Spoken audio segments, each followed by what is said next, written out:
دې چې د مانځه عادت وي که نه منځونه اهتمام یې کړی دی به وایي ما پرېږدئ زه مونځ کوم زما نه د مونځ وخت ما پرېږدئ زه مونځ کوم هغه د انور غایب کېږي نو چې سړي مستقل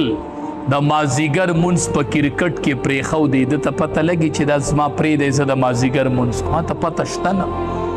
د مازدیګر مونځ په ژوند کې کړی نه نو څه به وایي چې ما پرېږدئ زه مونځ دی چې وګوري نه دی به وایي ما پرېږدئ زه مونځ کوم هغه د نور رانه غایب کېږي نور رانه غایب کېږي علما وایي چې په ده به ولې وخت د مازدیګر وي لکه د مازدیګر دا وخت دته ولې مخې ته شي علما وایي دې وجه دا ده که نه چې کله مسافر سړی په لاره روان یو سفر کوي نو چې دی وګوري چې دا انور د پریوتو شي یا دا وخت د مازدیګر شي نو د سره اړه کې یره پیدا شي مسافر ډېر پریشان شي یره وایي شپه